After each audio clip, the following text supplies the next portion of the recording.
Welcome to another garage episode here on the channel, and today we're going to be going over some clutching on the X3. The idea of self-servicing the clutches is kind of an intimidating thing. There's just a lot going on there. For this episode, I actually teamed up with Chris Worth from KWI Clutching because he developed a toolkit that is supposed to make servicing specifically the X3 clutches by yourself that much easier. He sent me one of those toolkits and I'm going to try and use it and we're going to see how far we can get. So we know that I got the 2017 Performance Upgrade Kit for the X3. I'm getting a new tune, so that's going to be quite a bit more power. So I had to swap out some clutch weights to make sure that my RPMs are in the correct range to maximize the power output. So I had to get some heavier clutch weights. He sent me those, and that's another really cool thing. If you get your clutch weights from KWI, you can exchange them for free. So if you want to change, the terrain you're on, sand, trail, desert, you want to change your tire sizes, and if you have a clutch kit for a specific terrain or tire size and you want to change it, all you got to do is just send them back and then he'll send you the other ones for free. So I got my heavier clutch weights. I'm going to send my light ones back, and it was no cost. So that's another really cool thing about getting your clutch kits from KWI. So let's take a look at this kit. So this is what the kit looks like. So I'll go through what all this stuff does as we are using it. We're going to pull the primary and secondary off the car, and then we are going to pull the governor cup off it, the top, which will expose the weights in the bearing in the center. I'm going to show you how to clean that bearing, which you should do roughly every 700 miles-ish, depending on how you drive, 500 to 700 miles. And especially if you are a frequent belt blower, you can get shrapnel from the belt caught down in that bearing, which will cause wear, and your clutch just won't operate as it's supposed to. So we're going to clean all that out. We're going to re-grease the bearing. We're going to put the weights back in, put the clutch back together, and then pop it back on the car. The other thing that I have to do, my kit itself, for the secondary, the spring that's on the secondary, that's held in place by the Helix, that's the piece that sits on top. I'll show you when we get in there. There's different spring settings on the top. Depending on the clutch kit you get, you might have to adjust that spring setting, and I have to. So we're going to have to take the secondary off to adjust that too. There's not a whole lot of maintenance other than just cleaning the front and back face. But yeah, so let's get started by pulling that clutch off and taking it apart.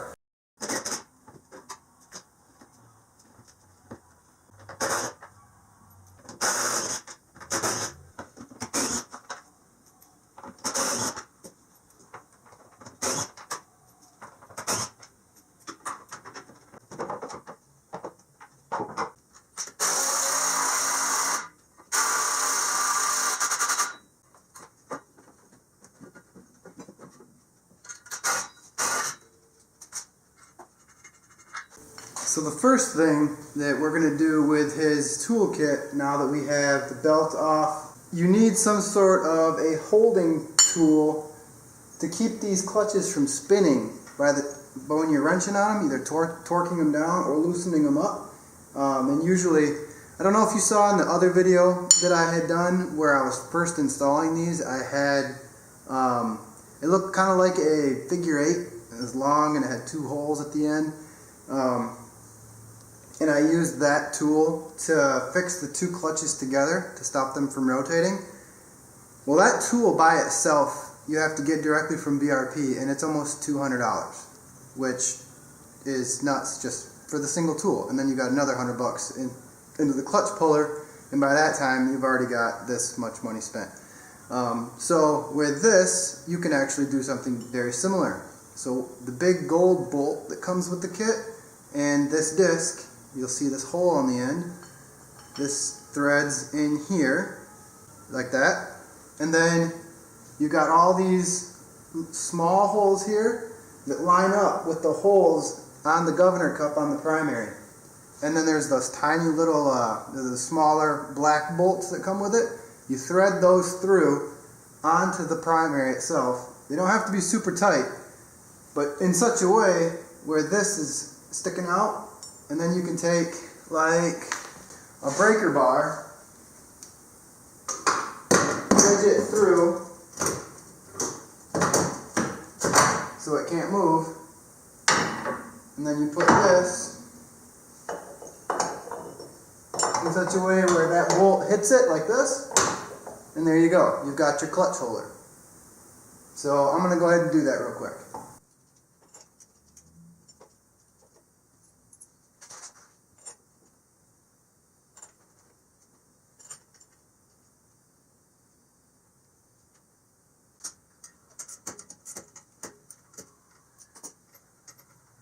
So I actually had to jack the butt of the car up just enough to get this primary bolt to clear the sway bar link. His kit does come with a primary puller, so you don't have to worry about that. Just thread it in.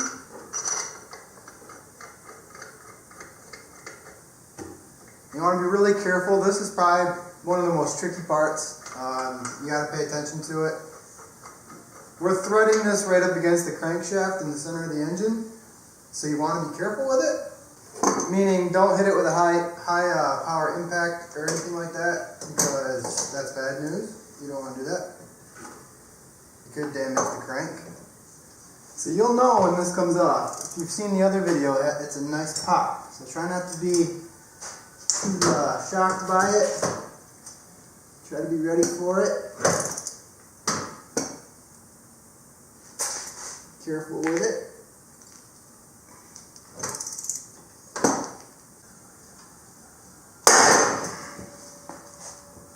Scary every time, but that's normal.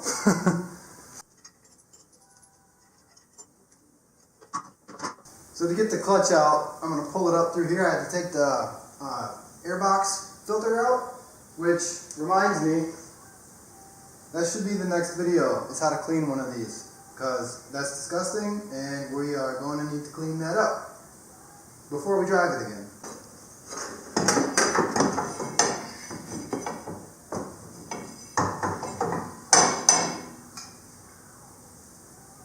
There's our primary.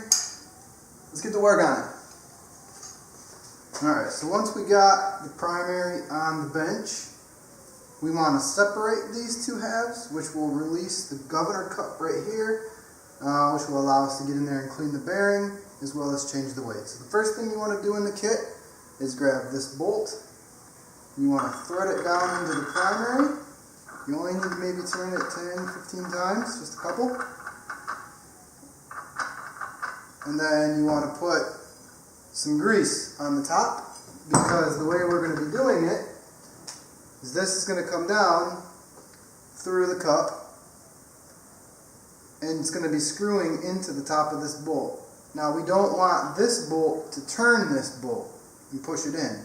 So put a little bit of grease on the top to provide some lubrication to prevent that from happening. So once this bolt is down in there, you take your plate here, KWI Clutching etching facing up, and you want to put that in through like this. Inserted here. You want to set this on the top and then secure it down.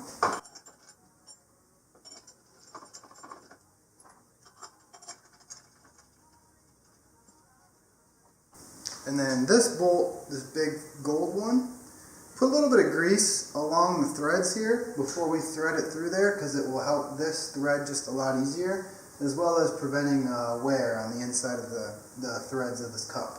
Okay. Thread this guy in.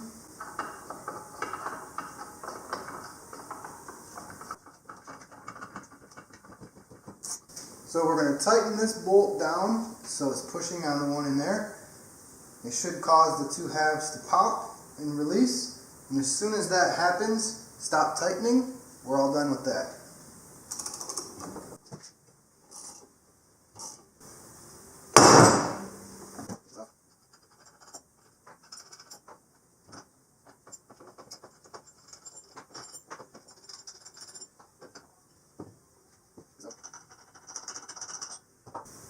Now the two halves should come apart.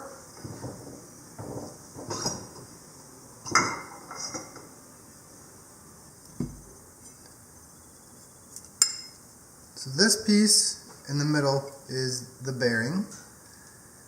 You've got a washer on the top. You want to save it. And someone keeps texting me. And you've got a washer on the bottom. You also want to save that. And then this is your bearing. So you can check to make sure there's nothing in it, any dirt or anything like that. We're going to clean. You want the edges to be kind of dry. You don't want them to have grease all over them. Mine actually had grease all over them. So we'll grease the inside. Well, first we'll clean it. We'll clean just the external facing edges here with some brake cleaner. Don't use carb cleaner because you do not want to leave a residue. And then we'll clean the bushings here, the little washers. And then we'll grease the inside of the bearing. But also, the thing you want to look for is down inside there. And let me grab a screwdriver and I'll show you. So get yourself a little flathead. And if you've ever blown a belt, or even just, dirt, you're not supposed to have anything in there. So if I come in here, you can see all that garbage coming out. That's old belt residue from that belt that I blew. You want to get all that out of there, because all that is creating unnecessary friction, stopping things from working properly.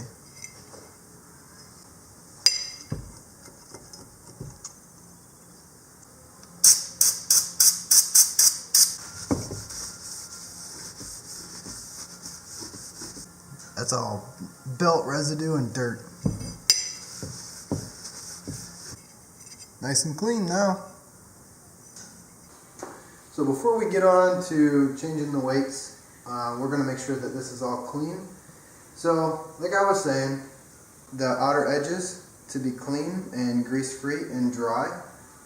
As well, also the same with the bushings here.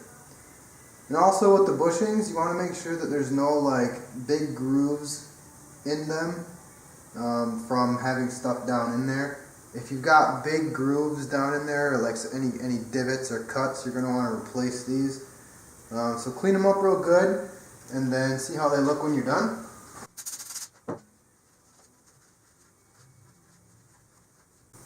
Mine actually look pretty good. So when you're wiping this down, try not to get any lint or anything from whatever material you're using to clean it down inside the bearing.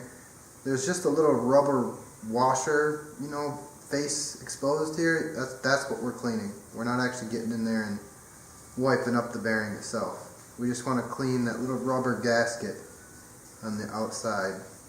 Looking good. So then take some grease here. I got this grease from KWI. We're going to put some on the inside, spread it around, and then we're going to put some only on the surface here where the bearing is gliding, and just enough to where you can barely see it. Just a smooth sheen.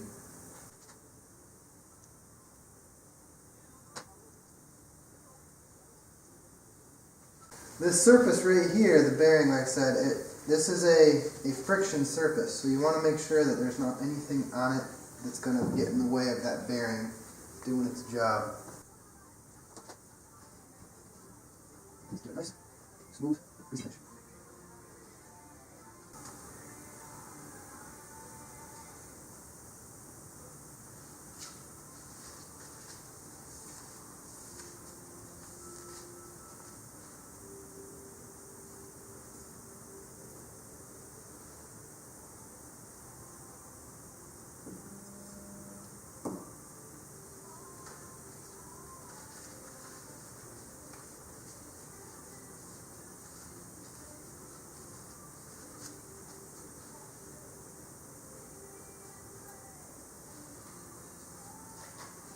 And that's how you clean and grease the primary bearing. So we're going to change the weights out in the clutch here, and then we're going to clean both of the surfaces one more time and then put it back together. So when you're sliding this governor cup apart, in here you're going to see these little black spacers. 3 of them, roll of the dice which ones are going to come falling out. Don't lose them, you're going to need those.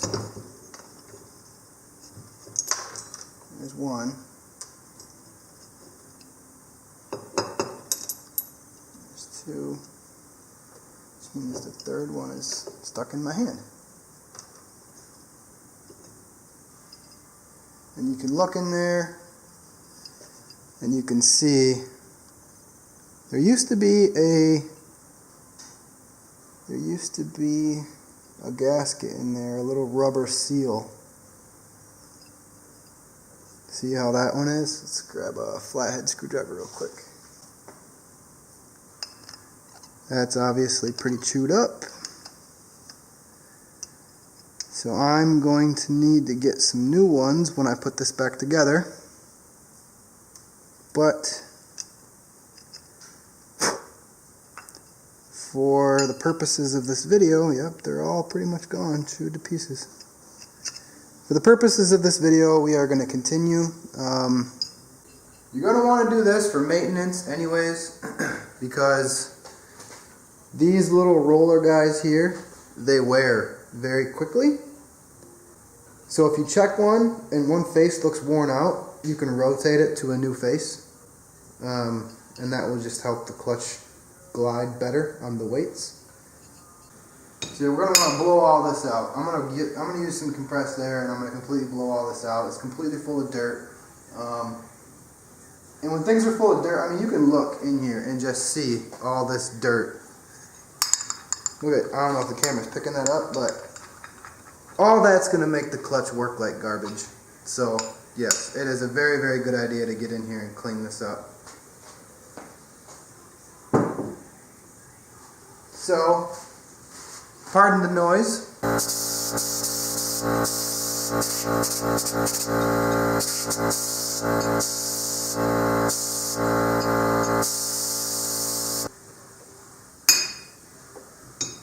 And they're floating a lot better. This one's not floating at all, actually. So we can fix that pretty easily. I'll show you how to do that. Actually, we'll do that right now, since I'm thinking about it. So I have an 8mm on this end and a T25 on this end. These don't have to be ridiculously tight, so you don't need to put any kind of Loctite or anything. You might see on yours some silicone, what looks like silicone, but after speaking with Chris, he informs me and tells me that yeah, you can look inside here. There isn't any. That's not Loctite or anything. That's just there to let individuals know if they've been serviced or not.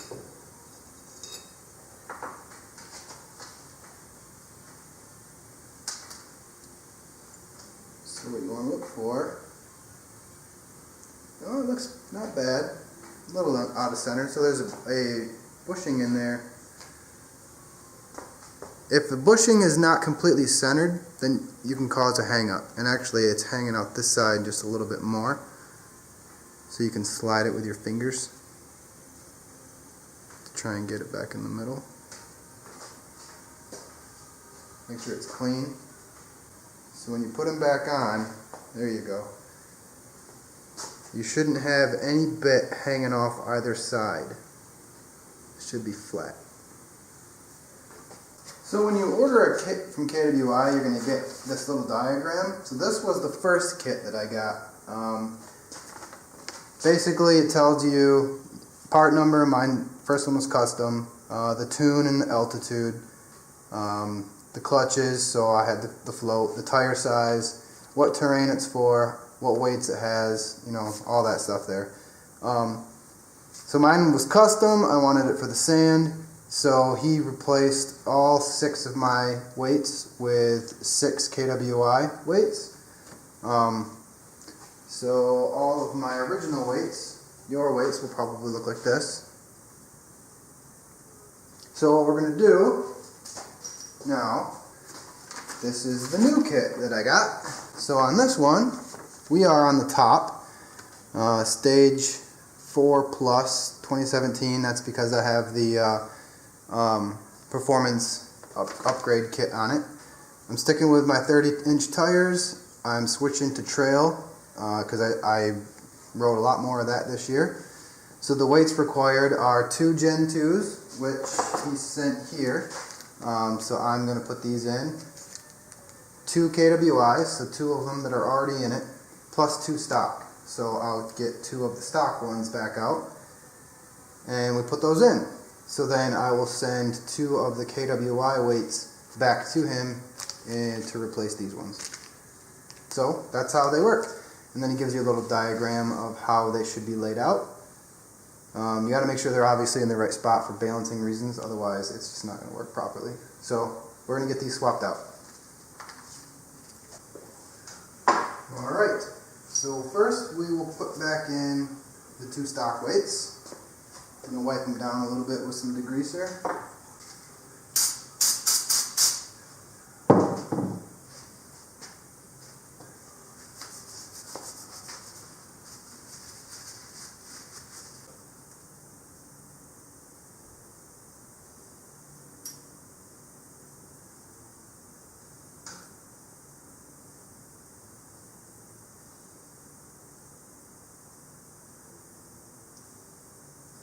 Make sure the spacers are nice and even. Looks good.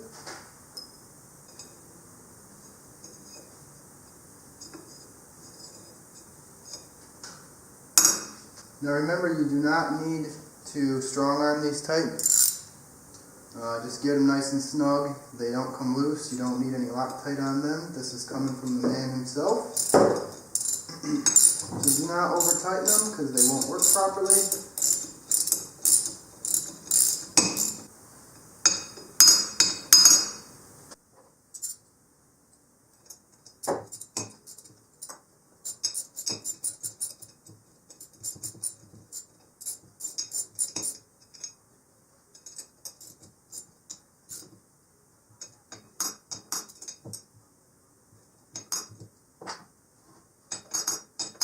So you'll see people all over the internet talk about, oh man, I got a tune, but I'm losing to stock cars.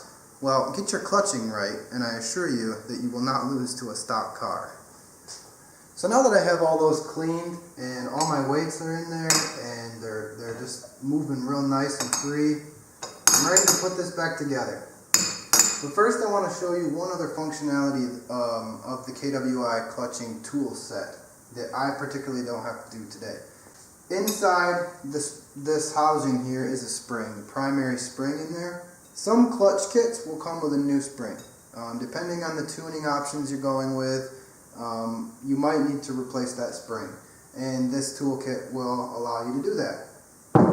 So, you got that really long bolt with the 2 nuts on it, and then this cup. So you take the cup upside down like this, and you thread this up through it, and you put this nut at just about the right height, so it looks like about that. So you've got enough to grab onto with a vise. And then you go over there, you stick that in a vise. If you don't have a vise, I mean, you could thread this all the way up, you know, and just set this on the ground if you wanted to, and we'll do that. And then you would take this,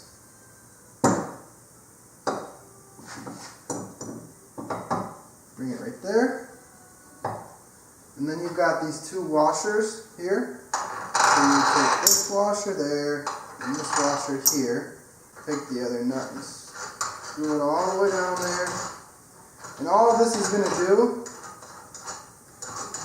is hold that spring pressure so you can take these 6 bolts out on the top here. So you would bring this all the way down until it gets nice and snug like that. And now you can undo these 6 bolts here, take them out, and then as you slowly start to back this off, this is going to rise up and that spring is going to come off. Then you can drop your other spring on, put the cut back on, and then tighten this bolt and push it all the way back down.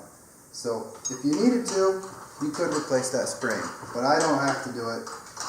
I just wanted to show you that can be done with this tool.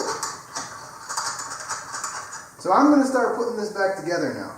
So when you're going to put this back on the top, you got to get these little washers back in, these little sliders. They're going to want to fall out. So the easiest thing to do is to put the 2 in that are on the sides here, and then kind of wedge it so it's sitting and holding them in, while still exposing the 3rd one. So then you can go ahead and just stick that one in without worrying about the other ones falling off, and then realign it. So then as these start coming back down, those little rollers that I told you about on the inside, you're going to want to get a flathead screwdriver, and then as these come down, you want those to be on a flat surface. Kind of look and see if any of them are goofy. If they are, you can pop that edge up and move it a little bit. Like this one needed to be rotated a little bit. So now I'm going to clean the face of this off.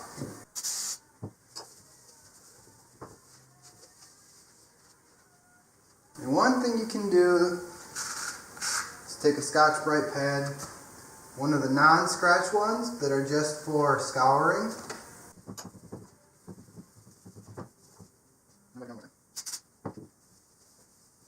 We're going to do the same thing to the bottom half.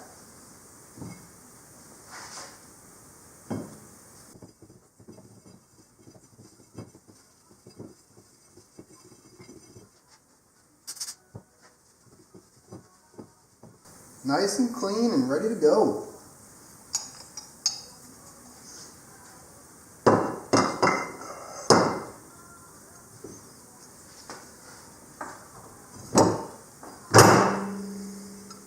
This is ready to go back on the car.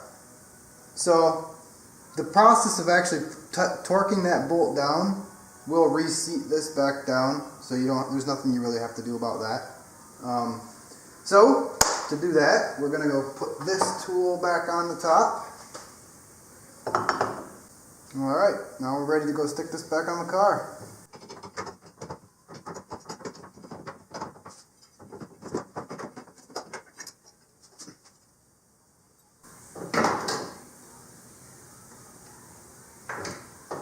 So this torque is 90 foot-pounds. You want to make sure that you get that right and don't exceed it.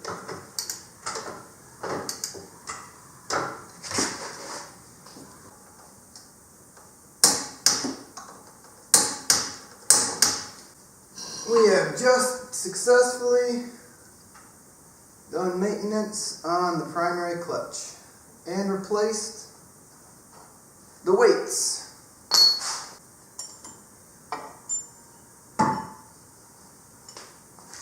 When putting the primary back on the car, the pressure from torquing down the primary bolt is enough to bring the 2 halves back together.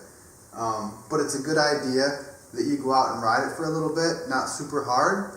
Just, give it some throttle, rev through the RPM range, bring it back, and then retorque that bolt. Or, after your first ride, you want to retorque that bolt just to make sure that everything went together properly.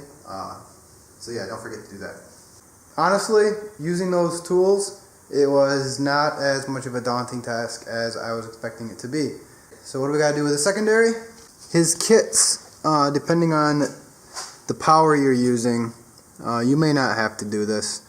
If there's no real reason for you to have to take this off maintenance-wise unless you're going to change the spring that's on the inside, or you're going to adjust one of these spring holes here.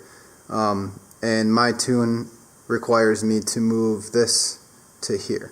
So that's why I'm going to do it. There's not a whole lot of greasing or cleaning. I mean, we're going to clean the inside like we did on the primaries. We're going to wipe them off. But other than that, if you just take some compressed air, blow it off, you're good to go. So to get this loose, I took the long bolt that came with the kit, stuck it very carefully in one end, right here in the bottom of the secondary clutch, and then I wedged it in right behind the shock here, and there's only about 40 pounds of tension on there, 40 pounds of pressure. So you shouldn't really have to wrench too hard, so don't just do all that on it. Just nice soft, break that bolt loose, and then you should be able to spin the rest by hand.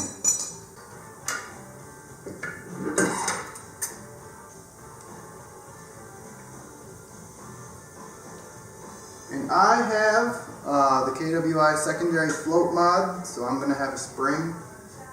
You may not have a spring. First thing we're going to do once we have this off the car is clean it with some compressed air. So pardon the noise.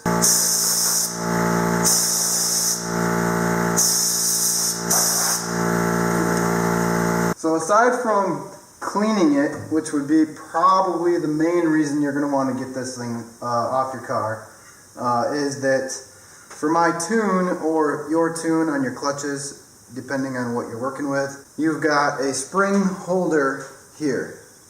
Yours may not be drilled out. If they're not drilled out, this is fine to drill. You can just drill out the one you need. There's an arrow. The arrow indicates position number 1, and then it counts clockwise. So 1, 2, 3, 4, 5, 6. My tune requires position 5. So what we're going to have to do is release this cup. There's a very powerful spring on the inside, and then rotate it and then put it back down. The main thing that you need to be aware of and extremely careful of, each one of these has a long leg that goes down inside the secondary. The edges of those legs are pointed steel. Those edges ride on top of rollers that sit right there. And this is under a lot of spring tension. So as we start going through this and we start removing this up, it's going to want to spin.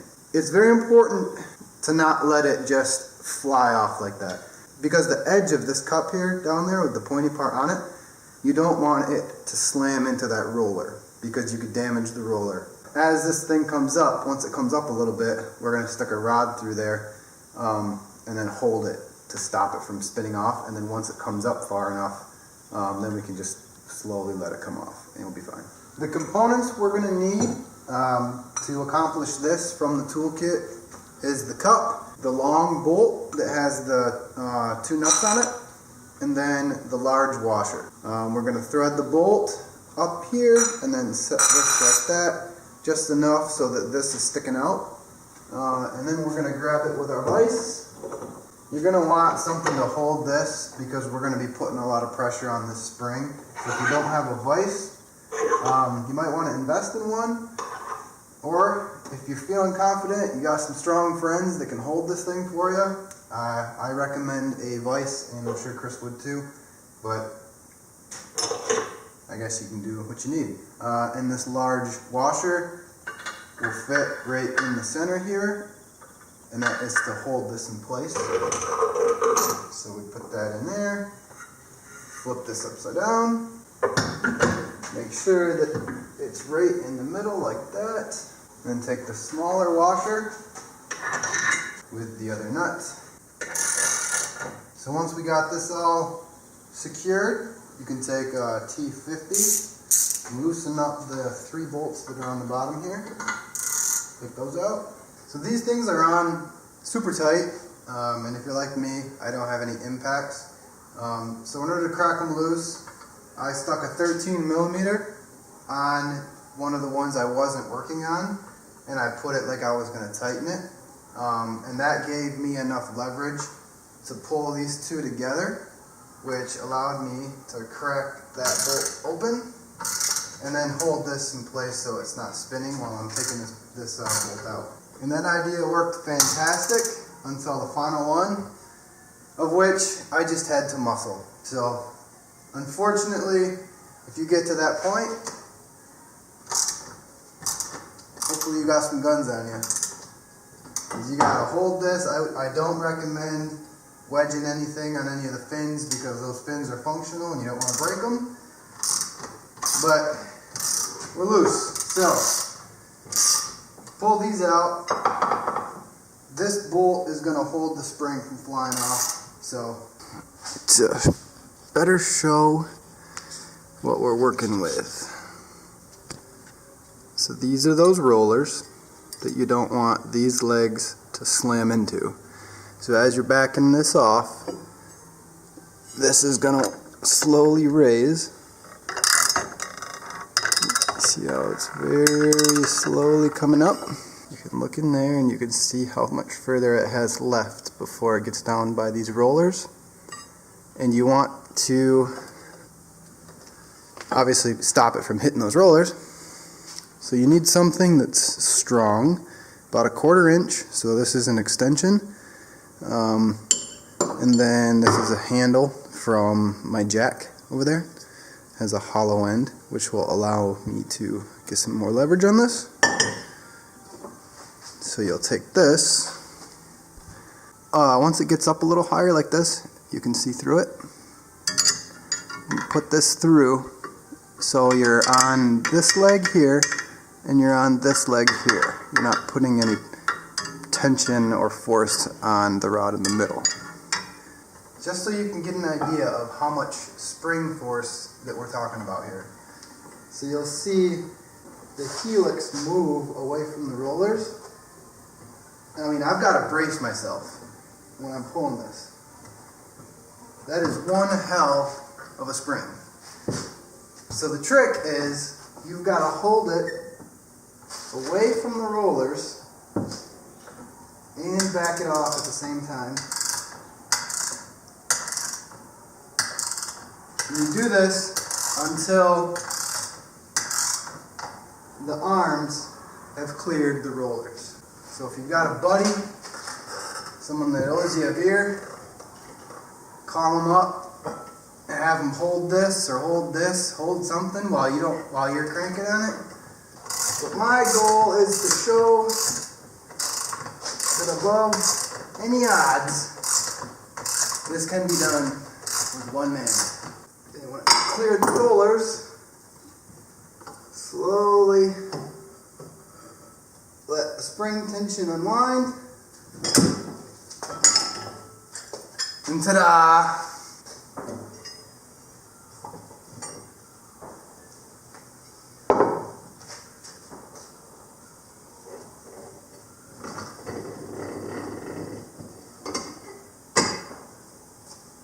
So the whole point of me taking this apart to move this over to position 5.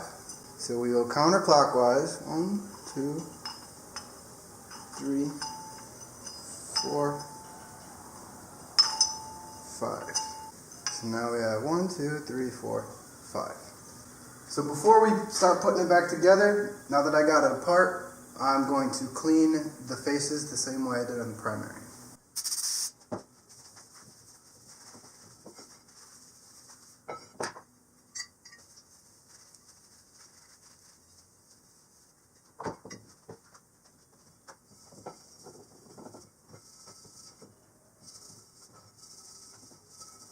So when we go to reassemble it, inside this little cup here, see there's a hole.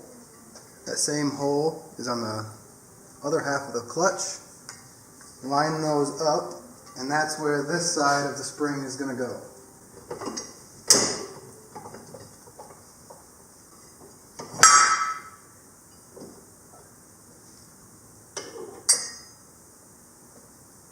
We crank her down just until they start to look like they're getting close. So you want this to go clockwise. So we need to move one roller over. So whatever roller it looks like these want to go in at, you got to go a full twist that way. Here.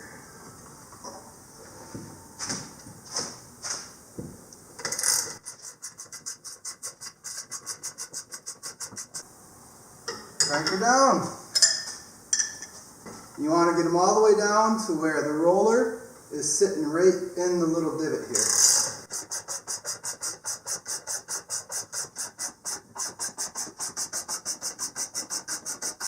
I got very lucky. On each face of the clutch, you'll see an arrow. There's one there, and there's one there.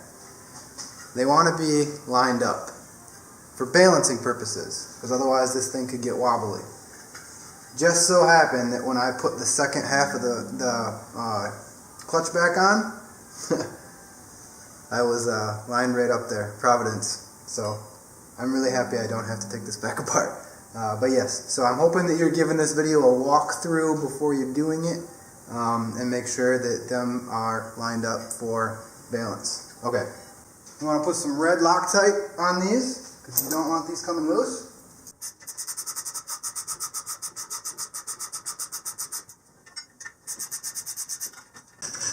Ready to put it back on the car. There we go. Position number 5. All clean. So if you are a KWI float mod purchaser, the components, when they go back together, this is the bolt that we use to torque down the secondary on the car. Factory spacer is on the bottom, and then the little 10mm washer, and then the float mod spacer right there. And this will go into the clutch, and then the spring goes on the shaft first, and then the clutch over top of it. But before we put the clutch and all this back on, let's make sure we put a nice coat of grease on the splines that are on the vehicle. Put a light coat of grease on the splines. Try not to get any grease inside where the bolt goes.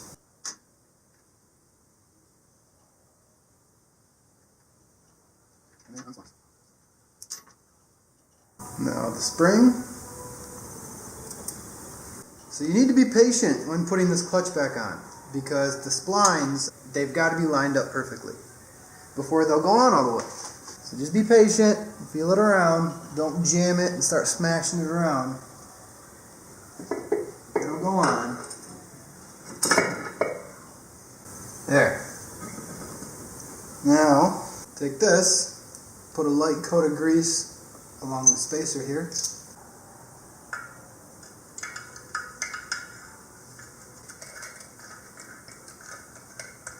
Torquing this back down, it's set at 52 pound-feet. Then I got my long bolt again.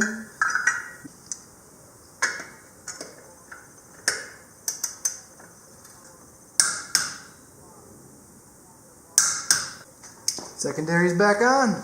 The last function of the KWI Tool Set I did not have to do, but I'll show you what it is in case you're ever in a situation where you have to do it.